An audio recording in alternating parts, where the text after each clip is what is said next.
tie-in today, a little mono extension bulkhead fly.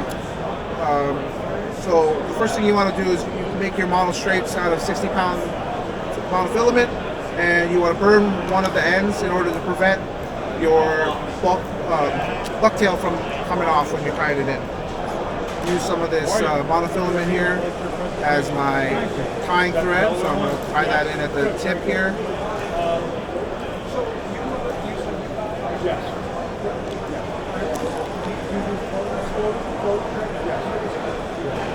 And take off a clip of bucktail from the white patch. We're going to be using the bucktail from the top here since it's not as hollow, it's not going to flare as much, and you want the tail section to be a little bit straighter. Take out all the shorts and even up the tips just a touch. It's kind of an unnecessary step, but you know, it's nice to do, and make it a little bit, like about 2-3 inches long. Then when you tie this in, you're going to want to tie it in with two or three loose collecting wraps, and then you can stitch down on it to make it stick, and kind of work the fibers around to ensure that you're getting good coverage around the monofilament, and then you're going to tighten up and tidy up.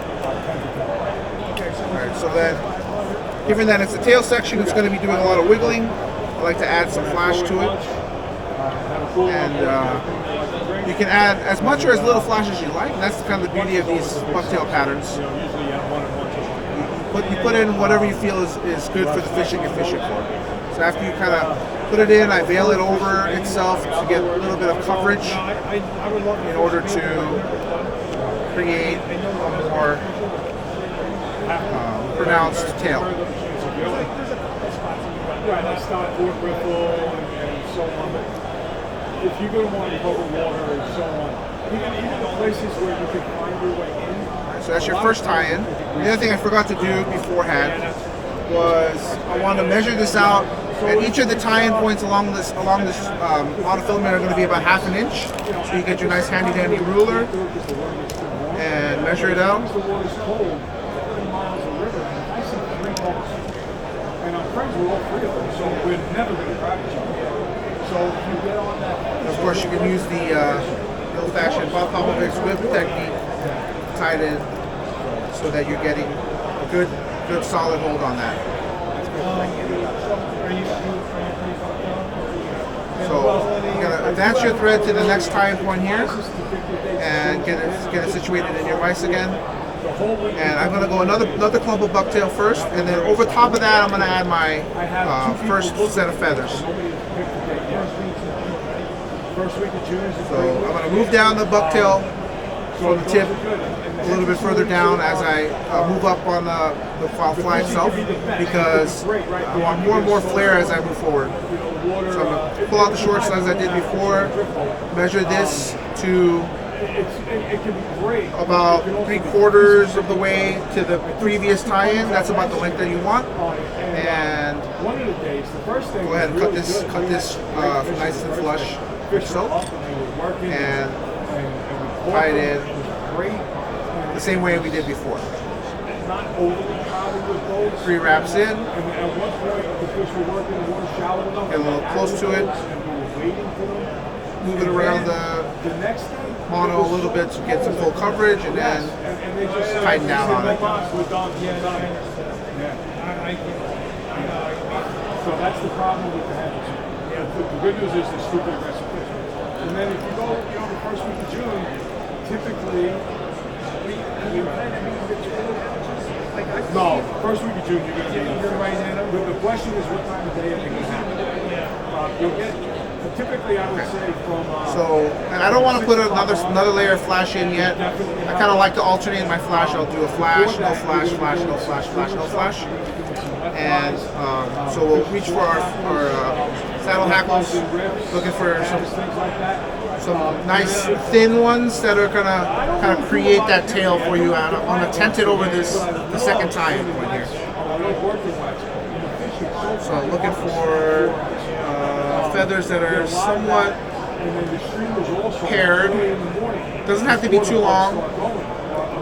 Fantastic, actually. Yeah. Yeah. And then the other thing that's really nice is most of the better dry fly water, if you get lower, I'm gonna marry the two together, facing the concave sides together, so that's how they're gonna lay it over the bucktail. Bucktail's acting as a platform to hold the feathers together, and you measure it. I like to have it hang over the tip just a touch, so it sort of has a kick when you're fishing it. After you find the little section that you want, pull off some of the hackle fibers and cut it off. Just like that. So then I'll tie in the far side first and sort of lay it in. I don't need to have a very strong tie right now. I'm just kind of putting these wraps in here to position it, and I want to move it up so that it's about on the top half of this section here. Right? And then once I have it where I like it, then I can tighten down on it, lock it in place. Similarly, on the far side, I'm going to tie it in, angled upwards slightly, making sure that the tips are matching, and loose wraps to kind of position it, and then you're going to fuss with it for a little bit so that it's in the right spot, and then lock it down. And then to ensure durability, you're going to want to add some super glue along every step to make sure that your feathers in your bucktail aren't going to fall out as you catch and fight your fish. So this is going to be 2 tie-ins, and we're only going to do sort of a mono extension like on this fly here. There's only about 3 or 4 tie-ins right here. It's not quite, it's a similar technique to making the beast fly, but you're not really going 12, 13 inches with this. All this is doing is taking a normal size hook, size 2 or 3 hook, and being able to make it into a little bit of a longer fly with more action. Alright, so we move it on up into the next half-inch section, and we're going to do a piece of bucktail and then a little bit of flash over top of that to continue with the flash no flash theme. And we're going to do it in the round again. But this time, we're going to move a little bit down further on the bucktail. The clumps are getting a little bigger, so as you move forward, you're getting a little more dense. And then this time we're going to bullet tie this in to get just a little bit more flare out of it. So you measure it, you take the shorts out, you measure the distance that you're looking for, chop it off, square, and then transfer when you're transferring bucktail, you're going to be pinching with your thumb and transferring to the other hand, so you maintain that length that you had available. Lay it down. Same thing as before, the 3 collecting wraps. 1, 2, 3. Put your thumbnail down on top to kind of make it go all the way around, and then cinch it down. Tighten it up.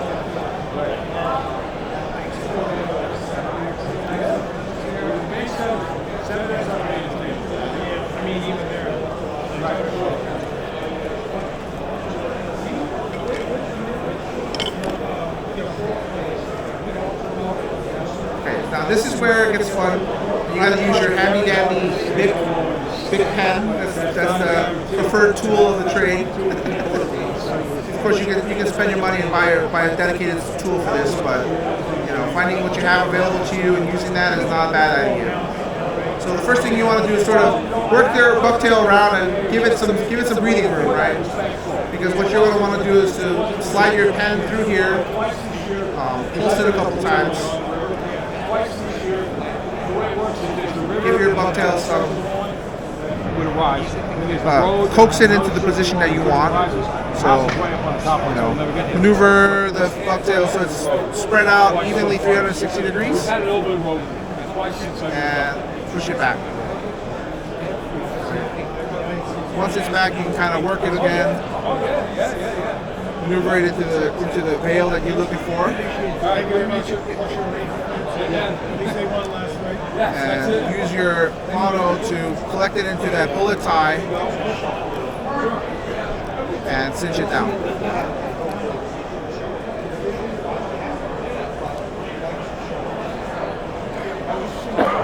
Try that again. There we go. And there was a time when he and I did some fishing together, and And when you spin it like that, you're able to get a lot of centripetal force that binds everything together. I'm even hesitant to say All right. So then we have the bucktail tied in, and we're going to tie in our flash again. So a little bit of angel hair.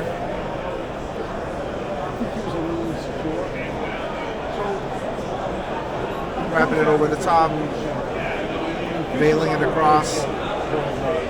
And again, I'm not looking for a real garish flash in here. It's just really a subtle shimmer that I'm looking for, because that way it's not going to be so ostentatious to the fish.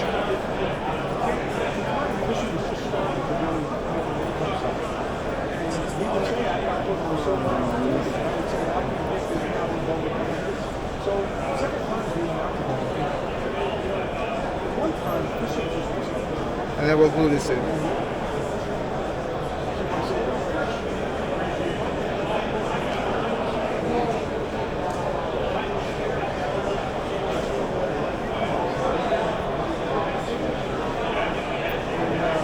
So we'll do one more tie in here on the extension, and then we'll move on to tying this in onto the fly itself. On the hook, I mean.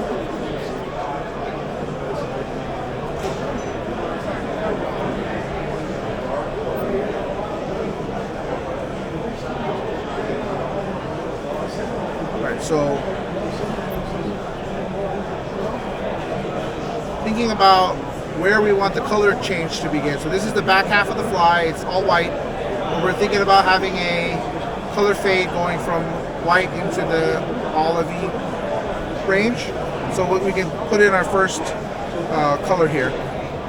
So what I like to do is start with the white still, just because I know that this is going to be the belly of the fly, and then the top is going to be the top color. I'll get another clump of bucktail.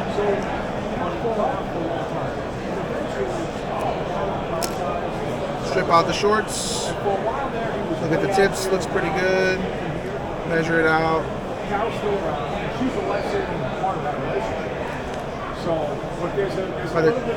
Cut it square and then come back to tie it in front facing.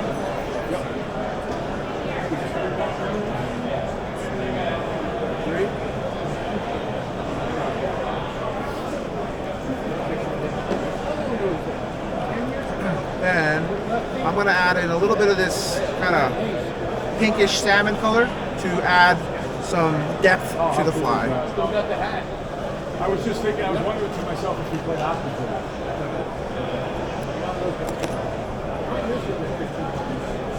So the same procedure, we'll cut it out, align the tips, and measure to the distance that we want. So we can kind of look at what we did for the white and use that same measurement. So tie that in. all right. It was awesome seeing that. No, there. This was a gift from my kids for Christmas. So I want to kind of make sure this is in tight, because we're going to be wrapping it over itself again. So I want to create a little bit of a base here, which I can tie over after I flip it back. So after I tie forward here, I'm going to move my string back to the back part of this clump, and then take it out and tease it out again once more.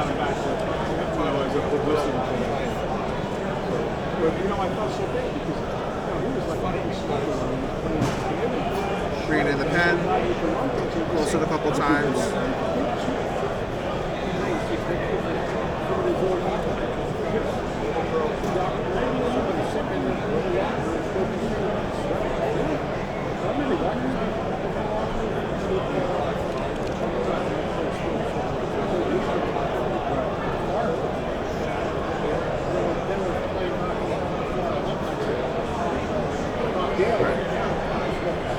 So because this is the tail section, I'm going to do one more bullet tie.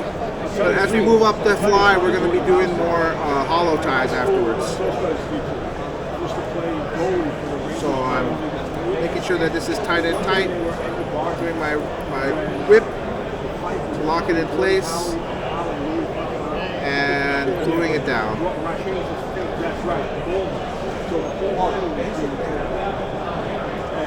they decided they would break through the veterans dressing room. They were all going to pound on out. So since I glued it in, I don't have to whip finish this. Right off. So this is our mono extension tail section, and we're going to be tying this onto this SA 290 beast fly hook. So although we're not tying a full beast, we're still going to be able to use this hook to get some nice beefiness to it. So what you want to do here now to prep it for tie-in on the other hook is you want to cut it maybe half an inch or so and take some pliers and flatten this out. Right, so you know that this is the top, this is the bottom, so you want to make it perpendicular to that, and make the landing pad. So when you're tying this into the hook, it's not going to be rotating.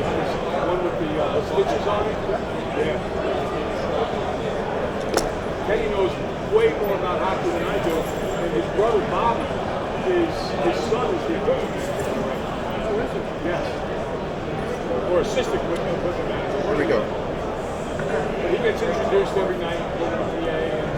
So I'll tie this in here. Alright, I'm gonna go back. Yeah, these flies take a while. What's that? These flies take a long time to tie. That's fine. So I'm attaching my monofilament here to the main hook, and I go back to about the hook point. Here, what I'm going to do is I'm going to try to create a little bump, thread bump here. It's going to take a little while with this mono, but the idea behind the thread bump is that once I tie this guy in, the bump's gonna help it kick it up just a touch. So instead of laying back here and then being sort of drooping, I want to be able to build it so that the bump will make this kick up, and then the fly will kind of envelop it this way, and then the belly will sit on the bottom there.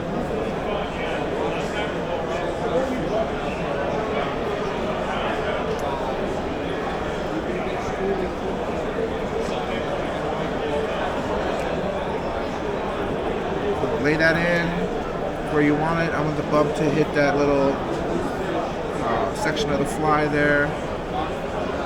Yeah, it's a little too much.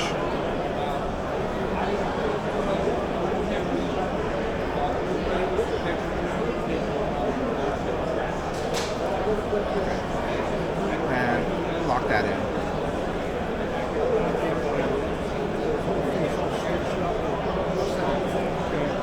Definitely adding a little bit of that super glue is not a bad idea here, so it prevents it from pulling out. We don't have to do the double over, and you don't have to use wire because this isn't where the hook is going to be, right? This is just for the movement, for length, and so using the monofilament in this fashion is not a problem. Okay, so now that we have it in here, there's a little gap right here, so that's where we want to fill first. So I'm only going to tie in one clump of white bucktail down here in order for me to kind of blend it in such that it doesn't look like it's just a floating piece of tail. So I'll get a clump of white, and one thing to note is because the diameter of the hook is a lot thicker than the diameter of the monofilament we're using, you're going to want to use bigger clumps. But otherwise, it's not going to envelop the shank as much as you think it's going to do. You're going to measure this out to about in line with where your tips are from the last time. Cut it down.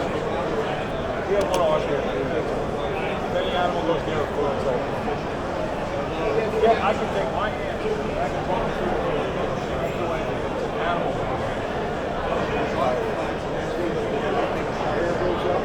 One, two, three. Spread it around a little, but keep it on the bottom half.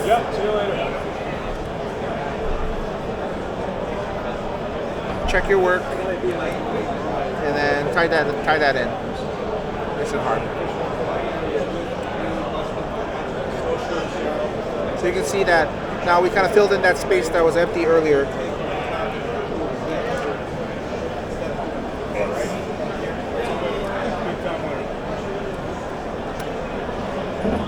Okay, now we can start blending the colors a little more. Maybe we'll add a little flash here. So maybe we're looking for something in the pink zone to match the color that we have available up top.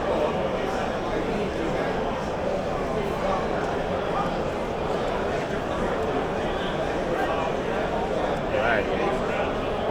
So next, as we think about how we're going to be working through this hook here, as you go closer to the eye, you're going to get denser and denser, closer ties.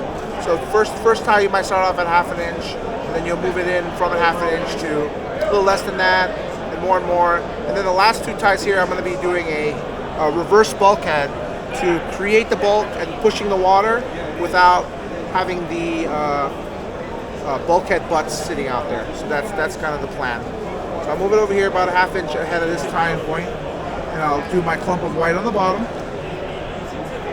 And the other thing to note here is as you move up the fly, the sections of the white are going to get shorter and shorter because you want to create that belly rather than having it the same length as the top side.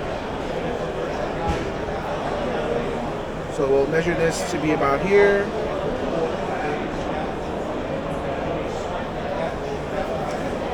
And we're going to reverse tie that in, so we'll cut it off and tie it in backwards.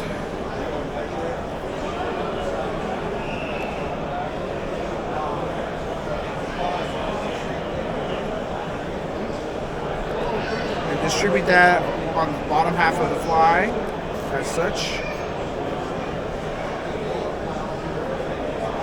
And then we're going to do a fade from a sort of salmon color into this amber color. So the way that I'm going to do that is just kind of take a clump of the pink and take a clump of the yellow and merge them together.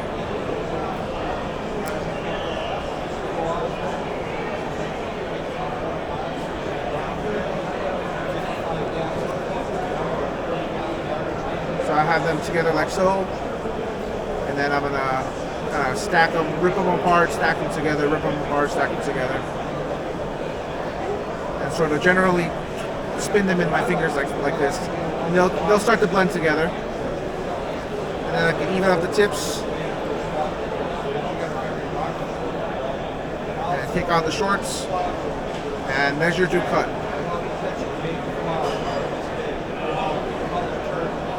So I want to measure this to be about this distance from the tying point here, like so. And we're going to flip it upside down, so cut it off, measure it out, tie it in.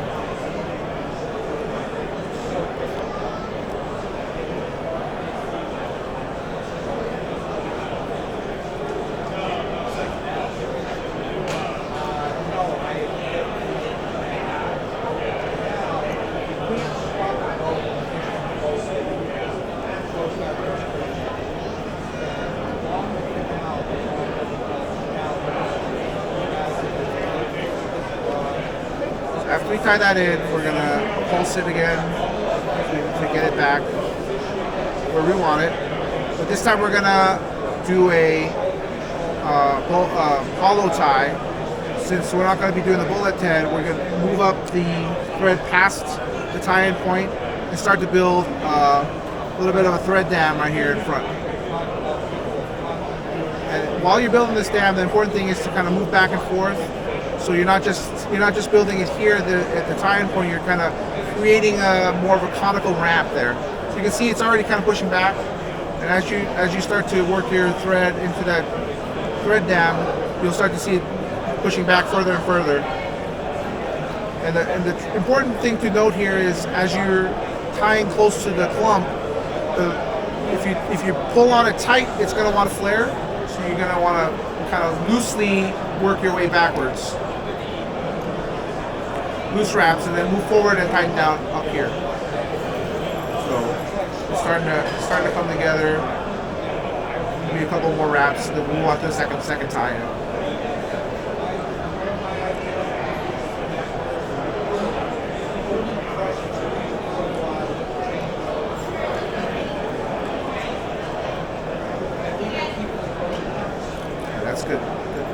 Good place for this section. As we said before, we're going to move up now a little bit to about a ½ inch, a little less than ½ inch.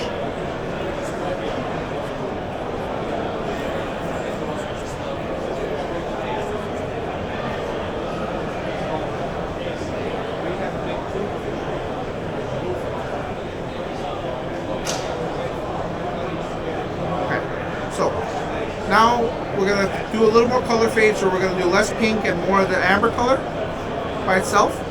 And so we'll start with the white just to kind of get that out of the way, tie in that clump.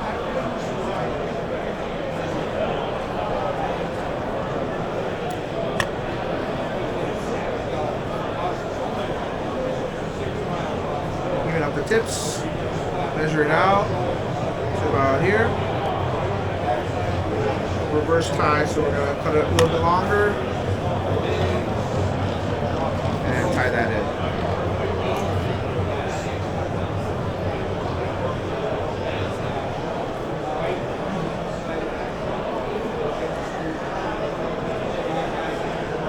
Spread it around on the bottom with your thumb, get some even distribution on there, and move on to the yellow. I want a little bit thicker piece of this as I'm moving up the fly here, just because I want more bulk as I move towards the head. Eventually, I want to be able to push water with this fly.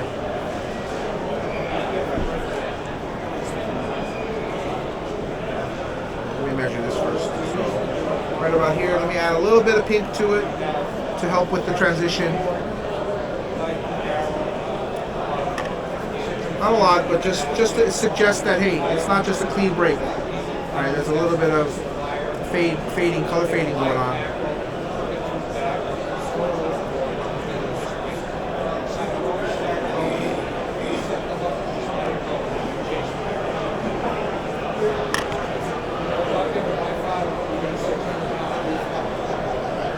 So we'll tie this in here.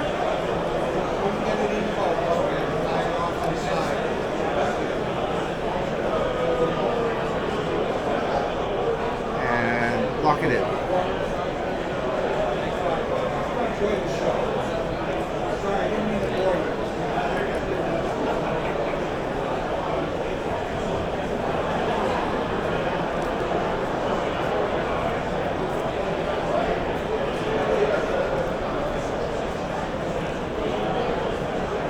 So again, we're going to be doing the hollow tie, so pull it all the way back, move your thread forward, create that thread dam. And repeat the same procedure we just did before. Create the dam, move it forward, move it back, create a cone.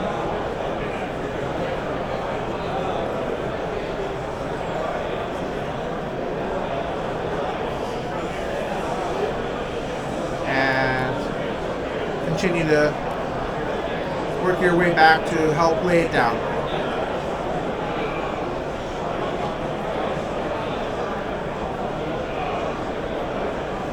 Bob Popovich, when he was teaching this fly, he always says, trust the flare. You know, this is gonna look like it's a lot, but when the water hits it and you're able to lay it down, it's gonna look nice in the water, more full if you have a bigger flare on it. You're working hard to create the flare, so you don't want to tamp it down. Okay, so that is that section, and we're gonna add our transition now from the pink and yellow more into the green realm. So we'll do a blended amber and green section now, and then we'll finish off with just the olive green and maybe top it off with some of the synthetic fibers to give it a little texture. All right, so I'm gonna try to squeeze in 3 more ties in here, maybe 2. So let me think. If I do green and yellow and a green, yeah, two more ties. So I'm going to start doing the reverse bulkhead this tie-in. And the way to do that is to, let me get my clump of bucktail. I'm going to measure this out to the length that you're looking for.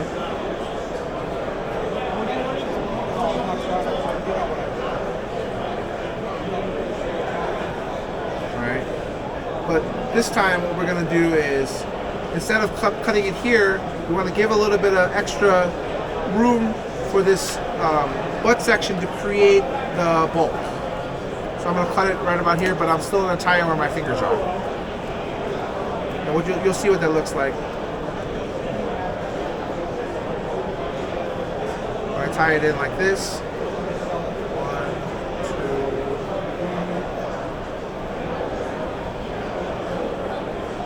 2. So you can see that the butt sections are going to be right here on the inside of the fly, and then when we fold that over, that's going to create the hidden reverse bulkhead section right there. So we'll lock that in. Next is going to be our yellow and green, or amber and green.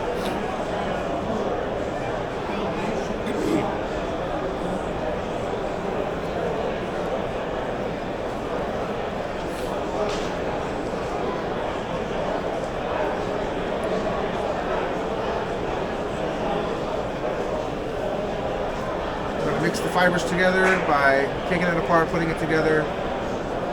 This clump might be a little bit thick, so I'll kind of reduce that a little.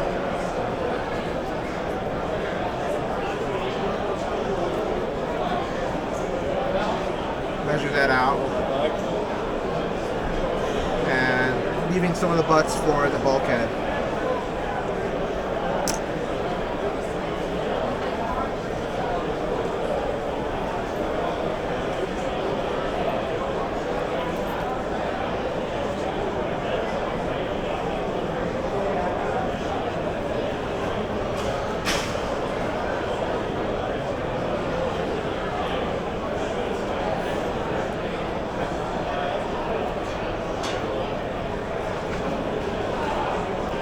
Spread it out a little bit, and before you tie it over and tie it back in, what you're going to want to do is clean up these the butt ends. And they're a little rough, and they're kind of digging into the other section of the fly here.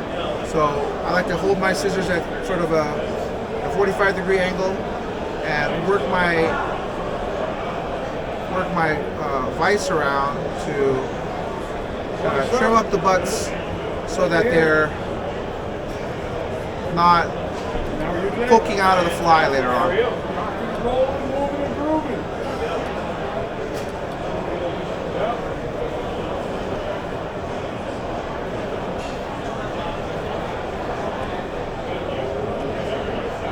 So, running out of room at the eye. I could probably squeeze in 2 if I really wanted to, but I'll just do one more tie-in after this.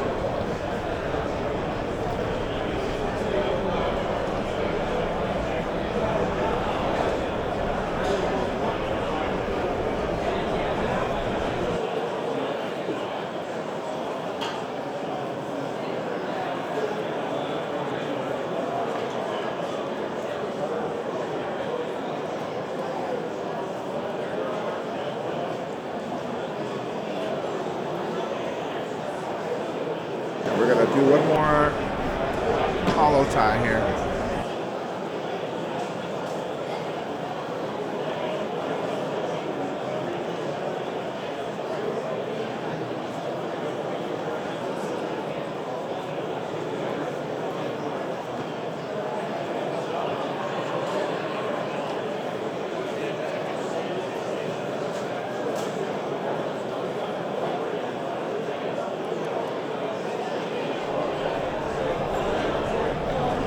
I also like to remember to rotate your vise and work upside down as well, because I think it does push the materials back in a different angle. So if you only work on this side, you're gonna have a nice looking fly on this side, and the other side's gonna be a little more flared. So ensuring that you have even distribution is a good idea by looking from both angles.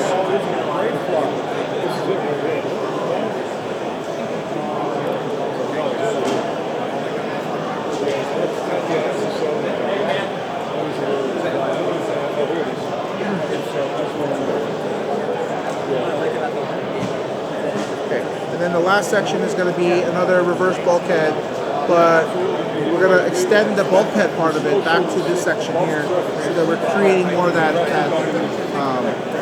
bulk in front of the face that you're looking for in order to push the water. Absolutely nothing else is going to do this. More often than not, it's different.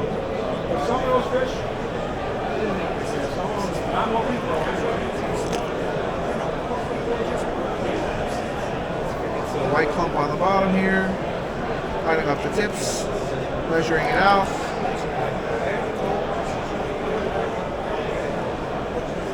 And measure out the bulkhead portion of it.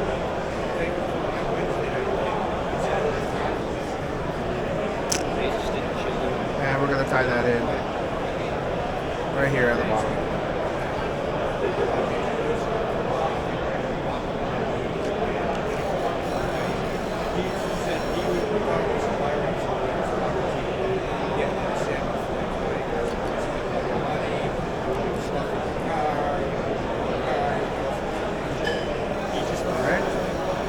The last clump will do more olive heavy and a little bit less of the amber color.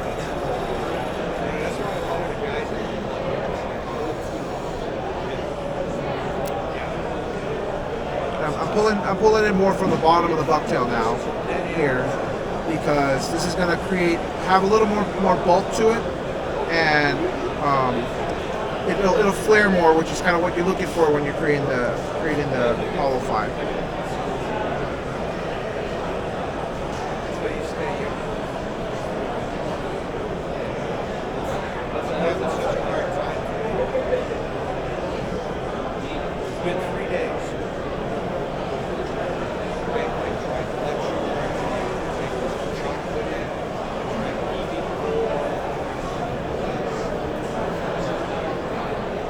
Here I'm really looking for the longest fibers I can find because I'm going to be doing the reverse bulkhead, so I need this extra bud section in my clumps in order to reach the desired length. So if I measure this like this, I measure the bulkhead section like that, tie it in.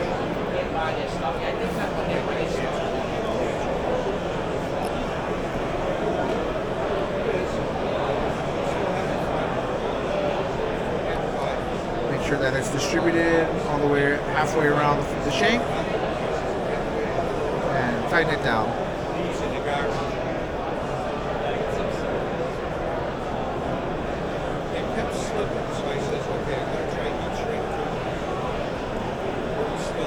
We're going to do the same thing with the scissors as before. We'll cut out the tips a little bit.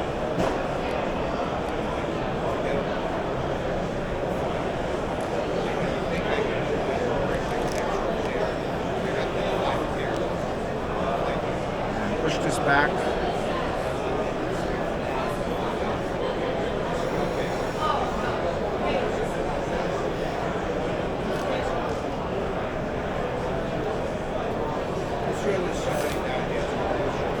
And we're going to use the eye of the hook as help to create this nice little end piece here.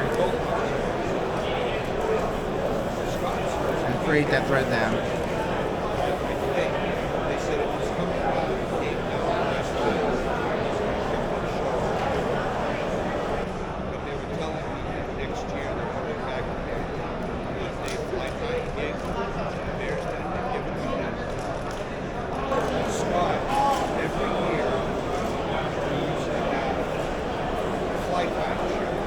Finish this off, topping it off with a little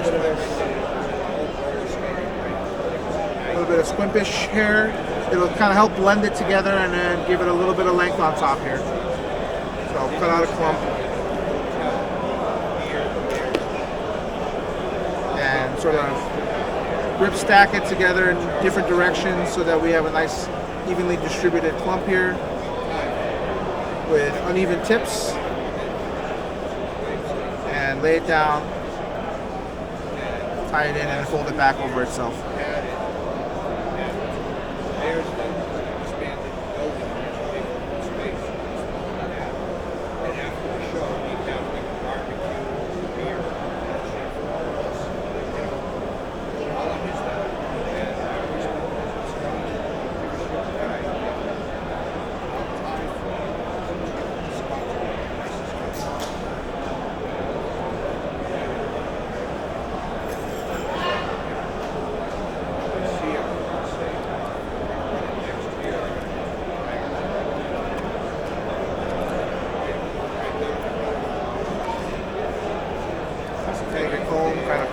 make sure that everything looks like it's in good position. And then you can whip finish and glue up the head of the fly here. So we're not going to lose all the work that we've done.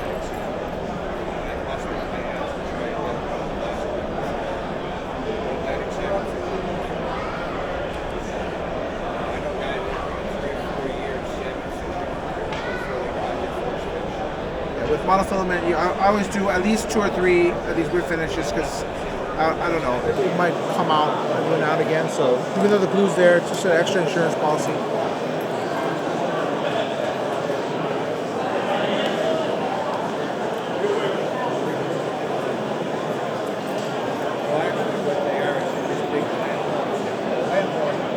So there is almost finished fly. What you want to do is give this a nice hot water bath. Hey guys, Jason Yee here, Fly Tying Maniac on Instagram. Come check me out. I do lots of trout stuff. I also do some saltwater stuff. And today we're going to tie this extended mono hollow fly. Reverse bulkhead. Here's my Instagram information. So it might take me a couple weeks, but I will get you a video of it. That sounds so amazing. Thank you very much. Thank you. Here's a fly for you. Oh, really? Of course. Thank you. It's awesome. I will catch a big rooster fish with it. Yeah, I love that. That's my thing. Does it require like a black or darker topping on that? No, it's perfect. It's perfect.